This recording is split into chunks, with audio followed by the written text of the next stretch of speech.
माल दौलत के मालिक का अंबाज समझकर शादी कर लिया। सिर्फ ये दिमाग में रखकर कि मेरी बेटी जिस घर में जाएगी कुछ करना नहीं पड़ेगा, बड़े माल दौलत वाले हैं, सिर्फ खाना है, बड़े घसका देना है, सुबह शॉपिंग शाम शॉपिंग, सुबह शॉपिंग। ये ध्यान बना कर लोग शादियां करते हैं। और जब ये ध्यान बनाकर बच्ची जब किसी घर में जाती है और इतनी आजादी खुली हुई नहीं पाती है तो फिर उसका नतीजा बड़ा से होता है, मोहब्बत के बजाय नफरत नजर आती है। और इस साल कुर्बानी के बजाय घरों में जो है लड़ाई और फसादात रुनवा होते हैं। आंखों देखा हाल है और तजर्बा है और आप लोगों ने मुशाहिदा भी किया होगा। इसलिए बेहतर वही है जो हमारे आबा व अजदाद ने किया था,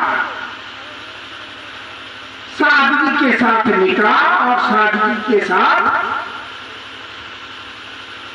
एक दूसरे से मुलाकात, बस। 12 ये निकाह अमाल और अकायद के बाद आते हैं। वो अनफुसिकुम वाहिकुम नारा, कुरान मुकद्दस की आयत तैयबा है।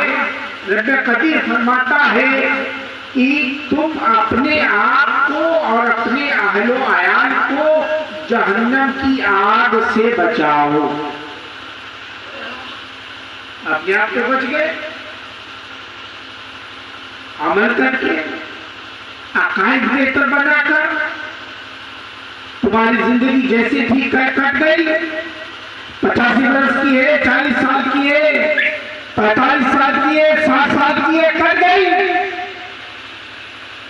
जितना बहकना था बहक गए, लेकिन याद रखना अकायद दुरुस्त नहीं है तो 60 साल तुम्हारी इबादत है तुम्हारे चेहरे पर मार हो जाएगी और काबिल कबूल नहीं है। 80 साल तुमने इबादत की है, अगर अल्लाह और उसके रसूल के ताल्लुक से तुम्हारे अकायद दुरुस्त नहीं है तो फिर तुम्हारे अमाल बर्बाद कर दिए जाएंगे। ताकि अल्लाह तबारक व तआला ने जब इंसानों को पैदा फरमाया, सिर्फ इंसान की बात करता हूं मैं, वैसे तो 4 चीजों को पैदा फरमाया एक साथ और किस्मों पर किस्में उलमा इकराम जानते हैं, लेकिन इंसान की सिर्फ जो किस्म बनाई है 120 किस्में बनाई। 100 मुल्के हिंद में और 100 और 12 मुल्के रूम में, 6 मशरिक में, 6 मगरिब में, ये 120। फिर एक किस्म उसमें से बनाया यानी 25 और उस एक किस्मों में से रब तबारक व तआला ने 72 जमात कायम कर दिए हैं। अल्लाह ताला उन 72 में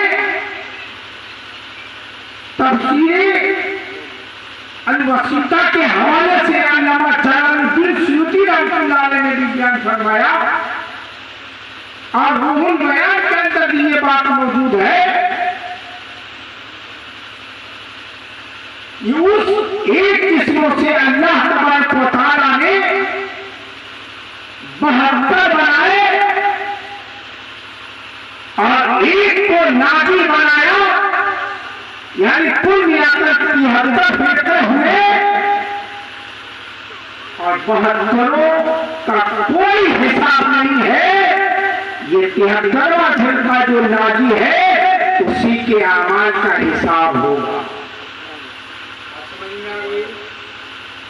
पता क्या चला? जिनके आमाल का हिसाब लिया जाएगा, जिनकी जिंदगी के ताल्लुक से कुरान, जिनकी जिंदगी के ताल्लुक से अल्लाह पूछेगा, जिनके खुर्दोनोश के ताल्लुक से अल्लाह पूछेगा, जिनकी शब रोज कैसे गुजरी ये रब तबारक व तआला पूछेगा। पता नहीं चला कि इन लोगों का एग्जाम होगा, इम्तिहान होगा। ये लोग पढ़ चुके हैं, अपनी जिंदगी में कुछ काम किए हैं, इन्होंने अपने अकायद को संभाल कर रखा है, अपने ईमान की हिफाजत की है। अब पूछा जाएगा तुमसे कि तुमने अमल सालेह कितना किया, तुमने किसी के हुकूक की पासदारी कितनी की, माँ के हम, बाप के हम, भाइयों के हम, बीवियों के हम, पड़ोसियों के हम, कितनी आपकी पासदारी फरमाई आपसे पूछा जाएगा। क्यों? इसलिए कि आप पूछने के काबिल हैं, यह तलवा में है, नाचे हैं, लेकिन जो 72 है उनसे सवाल जवाब नहीं होगा। क्यों? कि उन्होंने पढ़ा ही नहीं, अकायद दुरुस्त नहीं है, आमाल दुरुस्त नहीं है, अल्लाह और उसके रसूल के ताल्लुक से ख्यालात दुरुस्त नहीं है। तो जब तुम्हारे आमाल ही दुरुस्त नहीं है, यानी तुझे पढ़ा ही नहीं, तो फिर एग्जाम किस चीज का देगा? पढ़ने वाला ही तो एग्जाम देता है। तो इसलिए बेहतर यह है, मैं तो तमीदी गुफ्तगू के लिए हजरत से कबल मैं तशरीफ लाया, बस बात इतनी सी मैं बता देना चाहता हूँ, अपने आप को बचाओ जहन्नम की आग से। और इस दौर में इतने फिरके वाक़िअत जन्म ले चुके हैं, सोशल मीडिया के जरिए लोगों का ज़हन इतना मोटिवेशन की तरफ माइल किया जा रहा है।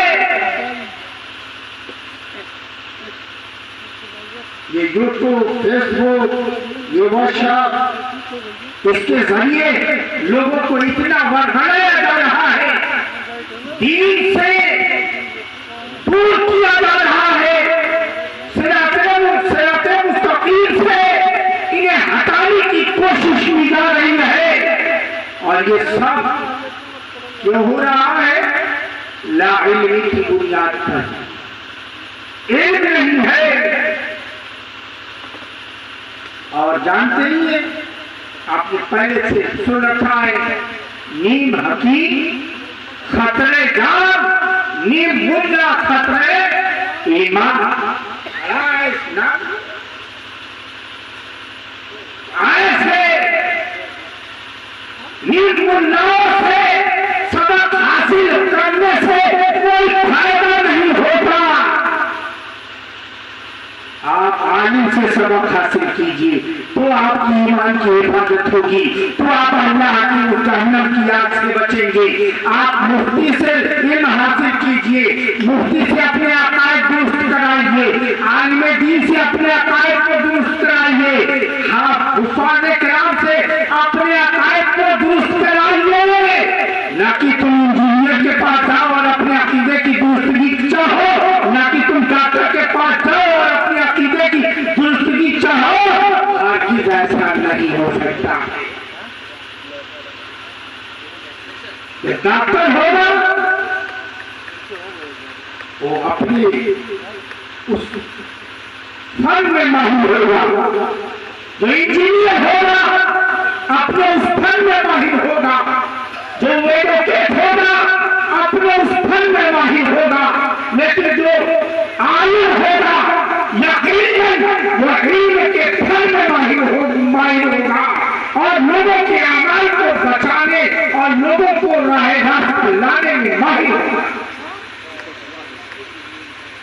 मंशा यही है कि हम अपने आप को जहन्नम की आग से बचाएं।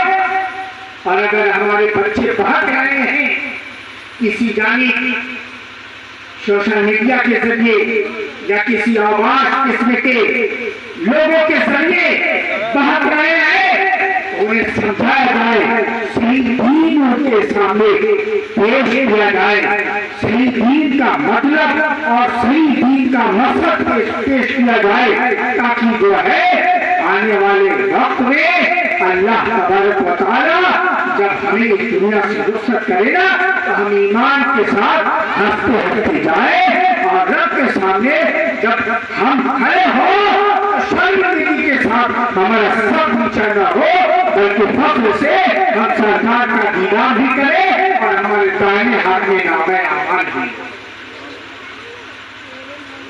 मौला करीम से दुआ है नबी करीम के हबीब सल्लल्लाहु अलैहि वसल्लम के सदक़े में जिस मकसद के तहत इस मजलिस पाक का इनेकाद हुआ है, रब करीम उसमें खूब खूब बरकतें रहमतें अता फरमाए और इसे कामयाब फरमाए। वमा तौफीक़ इल्ला बिल्लाह व दावाना अल्हम्दुलिल्लाहि रब्बिल आलमीन। अस्सलामु अलैकुम व रहमतुल्लाहि व बरकातुहू।